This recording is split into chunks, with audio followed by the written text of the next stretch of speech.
കോഴിക്കോട് വടകര ചോറോട് ദേശീയപാതയിൽ 9കാരിയെയും മുത്തശ്ശിയും ഇടിച്ചിട്ട ശേഷം നിർത്താതെ പോയ കാർ 9 മാസത്തിന് ശേഷം കണ്ടെത്തി.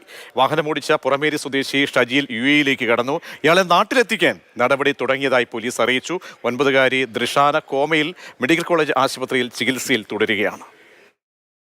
KL 18R 1846 എന്ന നമ്പറിലുള്ള വെള്ള സ്വിഫ്റ്റ് കാറാണ് ഈ അപകടമുണ്ടാക്കിയതെന്നതാണ് ആദ്യഘട്ടത്തിൽ പോലീസിന് ഒരു തെളിവായി സൂചനയായി ലഭിച്ചിരുന്നത്. ഇതൊരു വെളുത്ത വാഹനം മാത്രമായിരുന്നു എന്നതാണ്.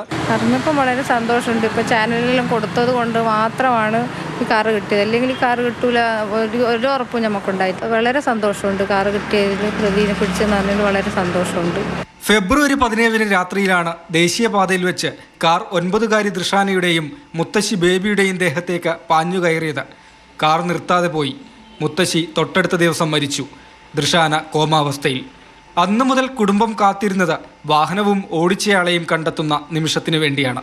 അയാൾക്കൊരു കുടുംബമില്ലേ, അയാൾക്കും മക്കളെല്ലാം ഇല്ലേ. അപ്പോൾ ഈ ഒരു മോളെ അവസ്ഥ അയാൾ കണ്ടിട്ടു അയാളിങ്ങനെ ഒരു നാട് വിട്ടു പോകാന്ന് വെച്ചാൽ ഒരു മനുഷ്യ പറ്റുള്ള ആളാണെങ്കിൽ ഒരിക്കലും അങ്ങനെ ചെയ്യൂല. അതിന് ഇത്രയും എൻ്റെ മോള് ഒരാളെ ജീവനും എടുത്ത് ഒരു ജീവശവം പോലെ ഒരു പകുതി ഇതാക്കി ഇട്ടുകയെന്ന് വെച്ചാൽ കളിച്ച് നടക്കുന്ന മോളായി കിടക്കുന്നത്. അപകടമുണ്ടാക്കിയ പുറമേരി സ്വദേശി ഷജീൽ ഇപ്പോൾ UAE-യിലാണ്. 19,000-ഓളം വാഹനങ്ങൾ പരിശോധിച്ചതിൽ നിന്നാണ് കാർ തിരിച്ചറിഞ്ഞത്.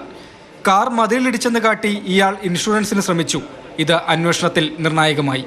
എൻക്വയറി, ഒരു ഇൻഷുറൻസുമായി ബന്ധപ്പെട്ട ഒരു ക്ലെയിം, ഒരു മതിലിന് ഇടിച്ച് അപകടം പറ്റി എന്ന രീതിയിലേക്ക് ഒരു ക്ലെയിം ഒരു മാരുതി സ്വിഫ്റ്റ് കാർ എടുത്തതായിട്ട് നമ്മൾ കണ്ടെത്തുകയും അതിനെ തുടർന്ന് അതിനെ പ്രത്യേകമായിട്ട് കേന്ദ്രീകരിച്ചുകൊണ്ടുള്ളൊരു അന്വേഷണം നമ്മുടെ ഭാഗത്തു നിന്നുണ്ടായി. അതിനെ തുടർന്നാണ് ഈ ഒരു അപകടം നടന്ന സ്വാഭാവികമായിട്ടും വണ്ടിക്കുണ്ടാവുന്ന ഡാമേജ്, അത്തരത്തിലുള്ള വണ്ടിയുടെ പാർട്സുകളെല്ലാം തന്നെ മാറ്റിയതായിട്ട് പോലീസ് മനസ്സിലാക്കി. വൈറ്റ് സ്വിഫ്റ്റ് കാറുകൾ കേരളത്തിൽ മൊത്തം സെക്കൻഡ് സീരീസിൽ വന്നിരിക്കുന്ന മാരുതി വൈറ്റ് സ്വിഫ്റ്റ് കാറുകളുടെ എണ്ണം 19,000-ലധികം വാഹനങ്ങളുണ്ട്. അതിൻ്റെ ലിസ്റ്റ് അടക്കം ശേഖരിച്ച് കംപ്ലീറ്റ് വെരിഫൈ ചെയ്യാൻ സാധിച്ചിട്ടില്ല. എങ്കിലും ആ വാഹനങ്ങൾ ഈ ഭാഗത്തേക്ക് വരാൻ സാധ്യതയുള്ള വാഹനങ്ങൾ കേന്ദ്രീകരിച്ച് അന്വേഷണം നടത്തിയിട്ടുണ്ട്. ദൃഷാനയെ തിങ്കളാഴ്ച ആശുപത്രിയിൽ നിന്ന് വീട്ടിലേക്ക് കൊണ്ടുപോകും. പൂർണ്ണാരോഗ്യത്തോടെ ജീവിതത്തിലേക്ക് തിരിച്ചെത്തണമെങ്കിൽ ദീർഘകാലം കാത്തിരിക്കണം. ഇപ്പോൾ ഡോക്ടർമാരെ പ്രതീക്ഷ തന്നിന് എന്ന് വെച്ചാൽ സമയമെടുക്കും.